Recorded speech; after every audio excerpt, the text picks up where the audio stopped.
Bismillahirrahmanirrahim. Assalamu alaikum students. I hope you all are fine. So students, take out your books and open page number 26, exercise numericals.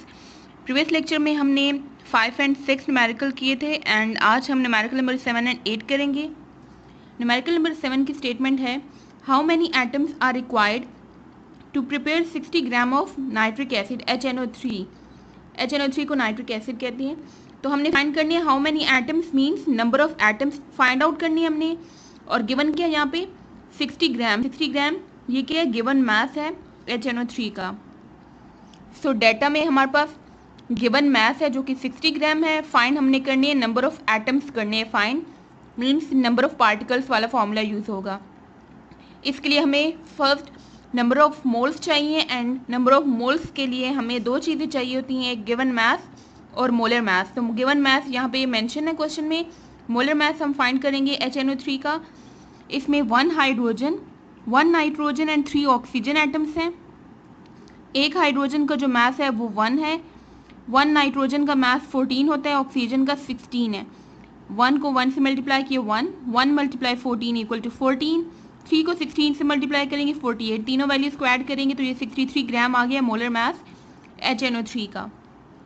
अब number of moles calculate करेंगे हम. मास या given mass divide करेंगे इसको molar mass के साथ. Given mass 60 है और मोलर मास आया 63. यहाँ से दोनों को डिवाइड किए तो 0.95 moles value I. Next number of atoms हमने निकालने हैं. तो नंबर ऑफ एटम्स के लिए फॉर्मूला यूज होता है number of moles multiply Avogadro number.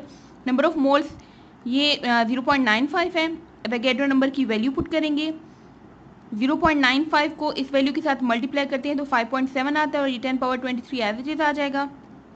अब ये तो नंबर ऑफ एटम्स की वैल्यू आई है. हमारे पास जो HNO3 है इसमें टोटल 5 एटम्स होती हैं. 1 hydrogen 1 nitrogen and 3 oxygen atom. तो टोटल 5 एटम्स होते हैं.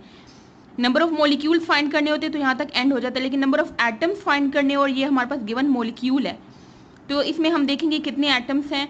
अगर 1 एटम होता तो यहाँ तक छोड़ देते, लेकिन यहाँ पे 5 एटम्स हैं तो इस वैल्यू को हम 5 से मल्टीप्लाई करेंगे तो ये फाइनल वैल्यू आती है हमारे पास number of atoms of HNO3 की. तो ये आंसर है क्वेश्चन का. Question number 8 is how many ions of sodium and chloride will be present in 30 gram of NaCl. NaCl के फॉर्मूला है ये और इसका मास गिवन है 30 ग्राम. हमने इसमें number of ions sodium and chloride ions find करने हैं. इसमें मीन्स नंबर ऑफ पार्टिकल्स वाले यहाँ पे भी फॉर्मूला लगेगा.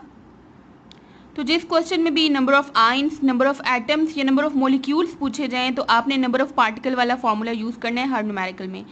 यहाँ पे गिवन मास 30 ग्राम है. क्वेश्चन में गिवन है 30 ग्राम ऑफ NaCl तो 30 ग्राम गिवन मास है.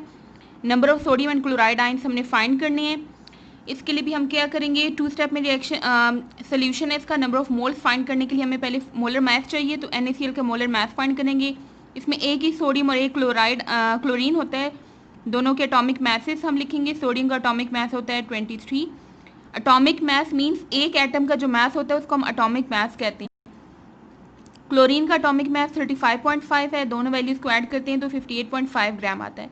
नंबर ऑफ मोल्स के लिए गिवन मास जो क्वेश्चन में गिवन है 30, इसको डिवाइड करेंगे ये मोलर मास के साथ तो ये वैल्यू आती है 0.5 मोल्स.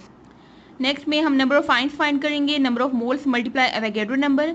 नंबर ऑफ मोल्स की वैल्यू 0.5 मोल आई है यहाँ से. एवोगैड्रो नंबर की वैल्यू ये है.